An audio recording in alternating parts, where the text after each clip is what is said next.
Welcome back, everybody, to another deep dive. Today, we're going to be uncovering some of the traditions around Chinese New Year, specifically why fish maw and shiitake mushrooms are such prominent ingredients. And I have to admit, for years, I just took these ingredients for granted as part of the celebration, never really thinking about why they were there. Yeah, it's easy to overlook those deeper meanings Mm. behind the foods we eat, especially during the holidays or, special occasions. There's often a rich history and symbolism woven into these culinary traditions. Yeah, that's so true. Our source for this deep dive is this blog post by this guy.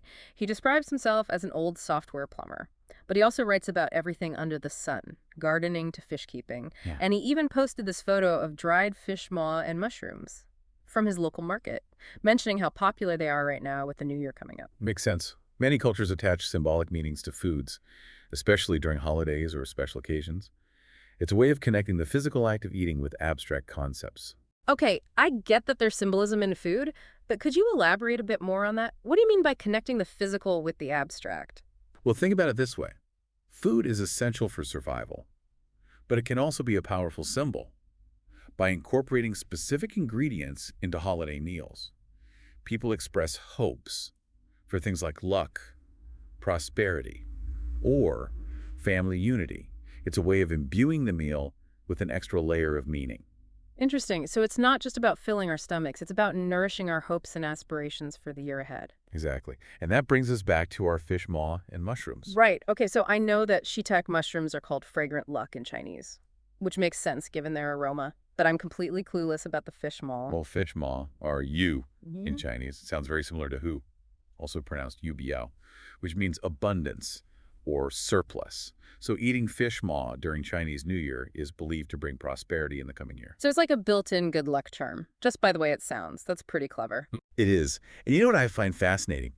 Is that fish maw isn't just some random ingredient. It's actually the dried swim bladder of a fish. Wait, really? A swim bladder? I thought that was just something that helps fish float. It does. The swim bladder is a gas-filled sac that helps fish control their buoyancy.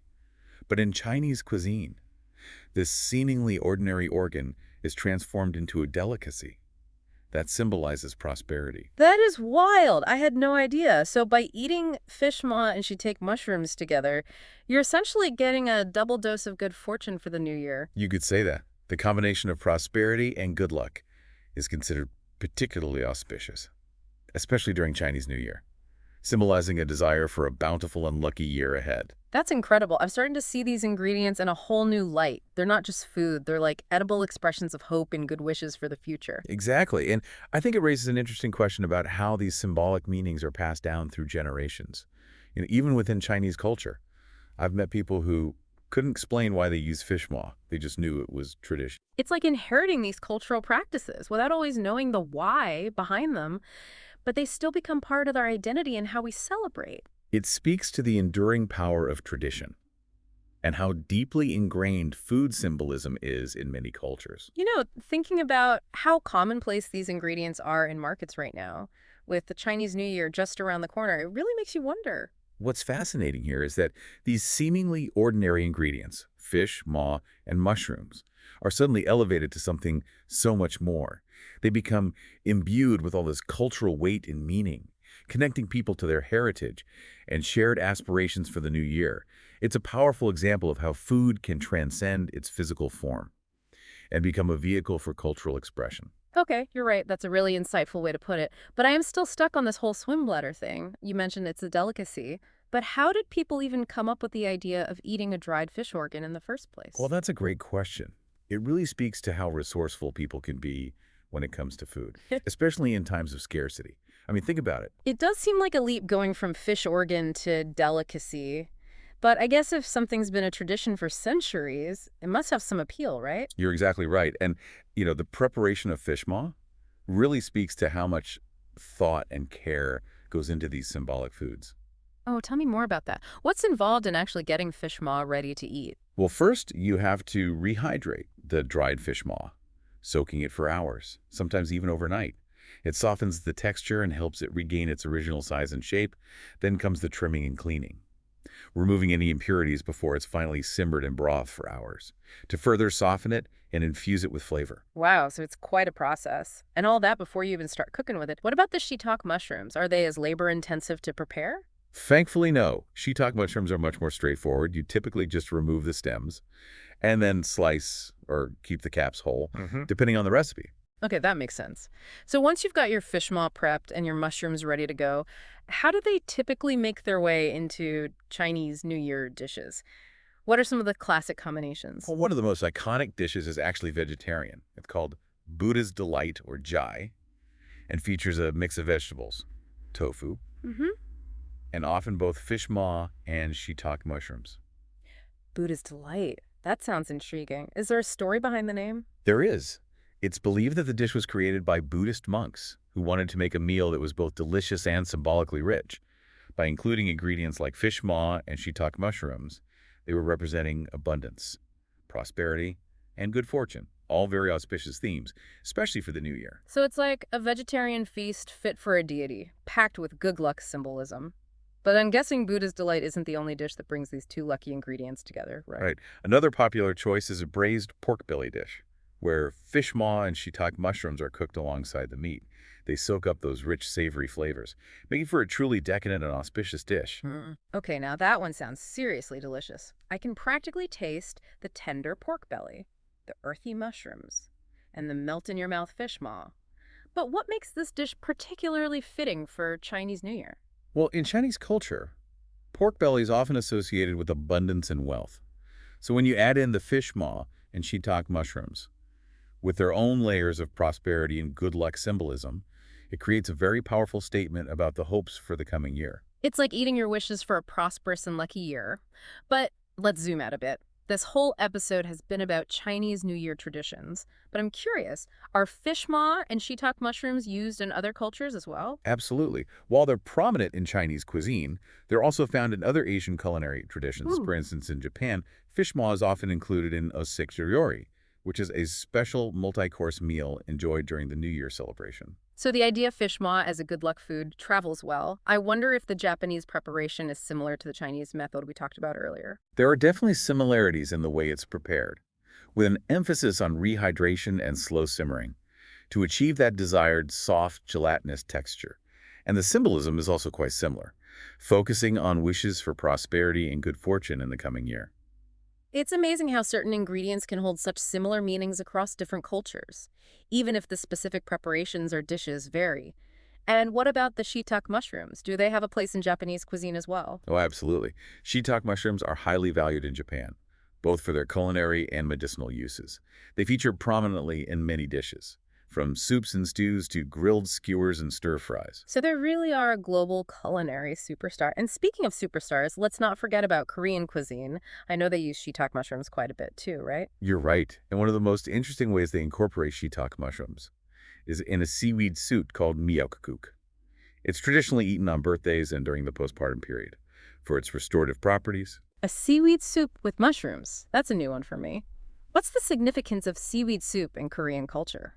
It's considered very nourishing and beneficial for women after childbirth, and it's also seen as a symbol of good health and longevity. So it's like a bowl of good health wishes, perfect for a birthday or a new beginning. And the shiitake mushrooms just add to that healthy image. Exactly. They bring their own set of nutritional benefits and are believed to have blood-purifying properties in traditional Korean medicine, which is considered especially important after childbirth. It's fascinating how these two ingredients, fish maw and shiitake mushrooms, can weave their way into so many different cultural traditions and hold such a variety of meanings. It really underscores how food is so much more than just fuel. It's a reflection of our history, our beliefs, and our hopes for the future. You know, all this talk about different culinary traditions is reminding me of something else I found intriguing in that blog post. The author mentioned that even though these ingredients are symbolic, a lot of people use them simply because it's what they've always done. They might not even be aware of the deeper meaning behind them. What are your thoughts on that? It's an interesting observation. It speaks to the enduring power of tradition, how certain practices can be passed down through generations, even if the original reasoning behind them becomes obscured over time. It's like we inherit these cultural practices and they become part of our identity, even if we don't fully understand the why behind them. It makes me wonder if It makes me wonder if that disconnect between the tradition and its meaning makes the symbolism any less powerful. That's a great question. It really gets at the heart of how we interact with cultural traditions. On the one hand, you could argue that if people aren't consciously aware of the symbolism, then maybe it's lost some of its potency. But on the other hand, perhaps those meanings are still there, embedded in the act itself, even if they're not at the forefront of our minds. That's like a subconscious layer of meaning, like we're still absorbing those ideas and hopes, even if we're not actively thinking about them. Exactly, and I think that's where personal experience and individual interpretation come into play as well. Even if there's a shared cultural understanding of what a certain food symbolizes, each person might have their own unique associations with it, based on their own memories and family traditions. That makes a lot of sense. For example, my family always had a big pot of fish maw soup on Chinese New Year's Eve, and it was always my grandpa's job to prepare it. So now whenever I smell fish maw, it reminds me of him and all the good times we had together as a family. That's a beautiful example of how personal memories can infuse food with an extra layer of meaning. Even if you didn't consciously associate fish maw with prosperity before, that connection to your grandpa and those happy family gatherings might strengthen that symbolism for you on a personal level. It's like the food becomes a tangible link to the past, a way of keeping those memories alive. Precisely. And that's what makes food so fascinating. It's Yeah. not just about sustenance, it's about connection, memory, Yeah. and identity. It's a way of expressing ourselves and connecting with the world around us. This whole deep dive has really opened my eyes to that. I'm looking at these ingredients and even the food in my own pantry in a whole new light now. That's the beauty of exploring food symbolism and encourages us to look beyond the surface and to appreciate the deeper meanings and stories behind the foods we eat. Well, on that note, I think it's time to wrap up this deep dive. We've covered a lot of ground today, from the cultural significance of fish maw and shiitake mushrooms to their nutritional and economic impact, and even the role of personal interpretation. It's been an incredible journey. It has, and I hope our listeners are feeling inspired to explore the hidden stories behind the foods that are meaningful to them. Me too. So as we say goodbye, I want to leave our listeners with a little challenge. Take a moment to think about the foods that hold a special place in your heart. What are the stories, the memories, the traditions that they represent for you? I bet you'll be surprised by what you discover. That's a wonderful challenge. Mm. And remember, the world of food is vast and endlessly fascinating. There's always something new to learn, to Like- taste, and to experience. So keep exploring, keep discovering, and most importantly, keep eating. Until next time. Happy food adventures.